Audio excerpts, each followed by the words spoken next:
Good morning बच्चों, शांति कुंज online classes में आपका स्वागत है। तो बच्चों, हम रिवीजन क्लास चला रहे थे हमारी। आज हम रिवीजन करेंगे पदार्थ एवं उनके गुण का, और साथ ही आज हम कुछ इम्पॉर्टेंट क्वेश्चंस के बारे में भी डिस्कस करेंगे जो आपको एग्ज़ाम में मिल सकते हैं। फर्स्ट क्वेश्चन ये रहेगा कि आपको बताने होंगे पदार्थ की अवस्थाएं। तो आपने पढ़ी हैं कि पदार्थ की 3 अवस्थाएं होती हैं, ठोस, द्रव और गैस। और हमने इसके बारे में पढ़ा था कि ठोस क्या होते हैं। ठोस के अणु पास पास होते हैं, इनके अणु स्वतंत्र रूप से गति नहीं कर सकते। ठोस पदार्थ के अणु एक शक्तिशाली बल से बंधे रहते हैं और इस बल को अंतराणुक बल कहते हैं। अब बच्चों, करना क्या होगा आपको इसके जो ठोस के अणु का चित्र है ये बनाना है। आपको क्या करना है, आपने जहाँ पर ये क्वेश्चन नंबर 6 का आंसर लिखा है उसके नीचे या फिर अगले पेज पे ठोस के अणु बनाने हैं, ये वाला चित्र। और द्रव में हमने क्या पढ़ा था कि द्रव के अणु ठोस की तरह पास पास नहीं होते। द्रव आसानी से गति कर सकता है। द्रव के अणुओं के बीच लगने वाला अंतराणुक बल ठोस से थोड़ा कम होता है और इनके अणु एक दूसरे को मजबूती से आकर्षित भी नहीं करते हैं। तो अब आपको ये जो आपने आंसर लिखा है इसके साथ में आपको द्रव के अणु का चित्र बनाना है, यानी आपको ये वाला चित्र बनाना है। फिर हमने पढ़े थे गैस। गैस के अणु द्रव की अपेक्षा बहुत दूर दूर होते हैं। इनमें अणुओं के बीच लगने वाला अंतराणुक बल बहुत कम होता है। इनके बीच बीच में बहुत अधिक स्थान होता है।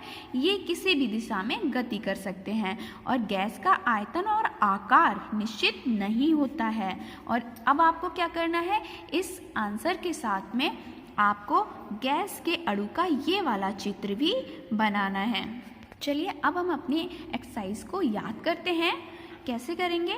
फर्स्ट क्वेश्चन है, चीनी विलयन में जल विलेय है। सेकंड क्वेश्चन है, ज्वलनशील पदार्थ नहीं है। तो ज्वलनशील पदार्थ क्या नहीं होता है? दूध नहीं होता है। मिट्टी का तेल और पेट्रोल दोनों जल जाते हैं। जल के अणुओं का आयतन निश्चित होता है। नेक्स्ट है, रिक्त स्थानों की पूर्ति करनी है। ऊपर आपको रिक्त स्थानों में कुछ बॉक्स में आपको इनके हिंट भी दिए हुए हैं। पहला क्वेश्चन है, पदार्थ जिस छोटे कणों से मिलकर बना होता है उन्हें अणु कहते हैं। सेकंड क्वेश्चन है, द्रव पदार्थ के अणुओं के बीच अंतराणुक बल ठोस पदार्थों के अणुओं की अपेक्षा कम पाया जाता है। जल रंगहीन, गंधहीन और स्वादहीन होता है। फोर्थ आंसर लिखेंगे, गैसों का आयतन तथा आकार अनिश्चित होता है, मतलब निश्चित नहीं होता है। पांचवा क्वेश्चन है, मोम का पिघलना रासायनिक परिवर्तन कहलाता है। अब है सही के सामने सही का निशान लगाना है और गलत के सामने गलत का निशान। पहला क्वेश्चन है, पदार्थ छोटे छोटे कणों से मिलकर बना है जिन्हें अणु कहते हैं। सही। अगला प्रश्न है, ठोस पदार्थों के अणु द्रव पदार्थों के अणुओं से दूर होते हैं। ये भी सही है। ठोस के अणुओं के बीच बहुत अधिक रिक्त स्थान होता है। ये बिल्कुल गलत है, रिक्त स्थान बिल्कुल नहीं होता। फोर्थ क्वेश्चन है, अगरबत्ती का धुआं ठोस पदार्थ है। और गलत, क्योंकि ये क्या है? गैस है। दही का जमना रासायनिक परिवर्तन है। बिल्कुल सही। फिर क्वेश्चन है हमारा, अणु से आप क्या समझते हैं? तो इसका आंसर आप क्या देंगे?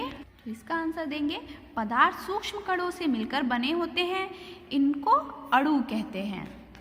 फिर है, पदार्थ क्या है? ये किसके बने होते हैं? तो पदार्थ वह तत्व है जो स्थान घेरता है तथा जिसमें भार होता है और ये सूक्ष्म कणों से मिलकर बने होते हैं। फिर है, पदार्थ किन किन अवस्थाओं में पाया जाता है? उदाहरण सहित बताइए। तो अभी हमने इसके बारे में डिस्कस किया था। पदार्थ ठोस, द्रव और गैस अवस्थाओं में पाया जाता है और उनके उदाहरण भी आप लिख देंगे और साथ में आपको वो चित्र भी बनाने हैं। फिर है, विलयन किसे कहते हैं? तो द्रव और विलेय पदार्थ को मिलाने पर हमें जो मिश्रण मिलता है उसे विलयन कहते हैं।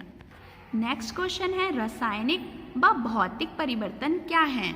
तो वह परिवर्तन जिसमें कोई नया पदार्थ नहीं बनता बल्कि पदार्थ की अवस्था तथा आकार में केवल अस्थायी परिवर्तन होता है वो भौतिक परिवर्तन कहलाता है। जैसे बर्फ का जल बनना और जल से पुनः ठंडा होने पर बर्फ बन जाना। तो इसमें कोई नया पदार्थ तो नहीं बना ना, वही पदार्थ चेंज हो गया, उसकी अवस्थाएं चेंज हो गई। तो इस तरह के परिवर्तन को हम भौतिक परिवर्तन कहेंगे।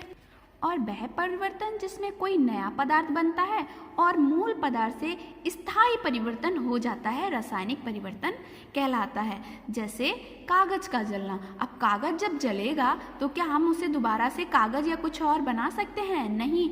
जब वो कागज जल जाएगा तब उसकी राख बचती है और उस राख से हम दोबारा कागज नहीं बना सकते। तो इस तरह के परिवर्तन को हम रासायनिक परिवर्तन कहते हैं। लास्ट क्वेश्चन है, अंतराअणुक बल किसे कहते हैं? तो अंतराअणुक बल क्या होता है? ठोस के अणु पास पास होते हैं, इसके अणु स्वतंत्र रूप से गति नहीं कर सकते। ठोस पदार्थ के अणु एक शक्तिशाली बल से बंधे होते हैं, इस बल को अंतराअणुक बल कहते हैं। यानी पदार्थ के अणु जो एक शक्तिशाली बल से बंधे होते हैं उसे हम अंतराअणुक बल कहते हैं। तो अंतराअणुक बल क्या होता है कि पदार्थ के अणु एक शक्तिशाली बल से बंधे होते हैं, इसी बल को हम अंतराअणुक बल कहते हैं। तो बच्चों यहाँ हमारा रिवीजन कंप्लीट होता है। नेक्स्ट क्लास में फिर मिलते हैं, तब तक के लिए बाय बाय।